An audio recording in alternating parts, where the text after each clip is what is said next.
another y prime is, or y is given implicitly. So that means anytime you see a y, that you know that there's a function inside.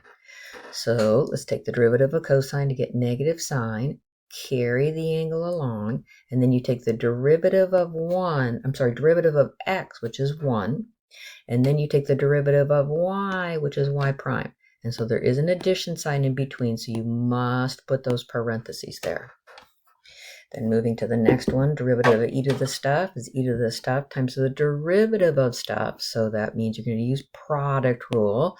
So first d second, x cubed times derivative of y prime, plus y times the derivative of x cubed, which is 3x squared.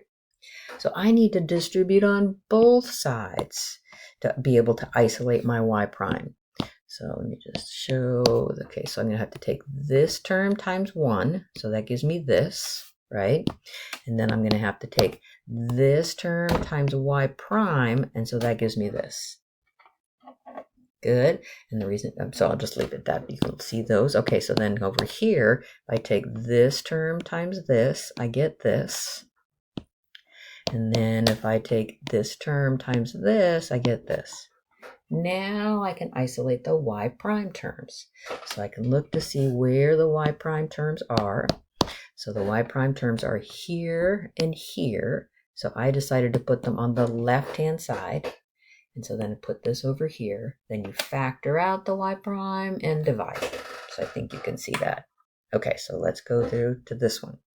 So take the derivative of cotangent. So that's negative cosecant squared.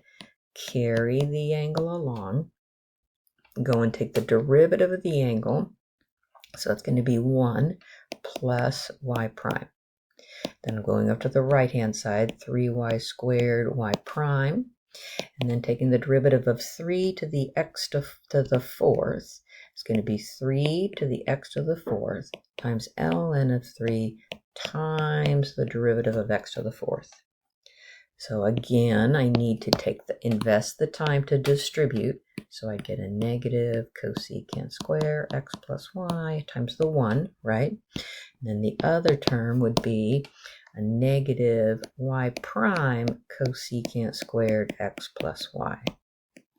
And then this right-hand side just carries along. Don't really have anything to do over here. 3x to the fourth, ln of 3, 4x cubed. And so this is where we identify where the y prime terms are, correct? So y prime is this term and this term. So we put them on the same side of the equal sign, right? So I'm going to choose to put them on the right-hand side this time. Why not? 3y squared y prime plus y prime cosecant squared x plus y equals, I'm going to move this one over to the other side. So I'll have this negative 3x to the fourth ln of 3 for x cubed, and then a minus cosecant squared x plus y. Okay, so then your next job is to factor the y prime out of these two terms, right? So I'd have y prime 3y squared plus cosecant squared of x plus y. And just carry this thing along. 4x cubed minus cosecant squared x plus y. Okay, so then divide through, right? So I'll get y prime equals, so negative 3x to the fourth ln of 3. And this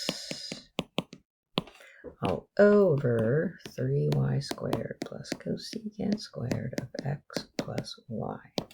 Okay, I want to make sure that you remember that depending on which side you put the y prime terms on, it could be differing by a negative sign.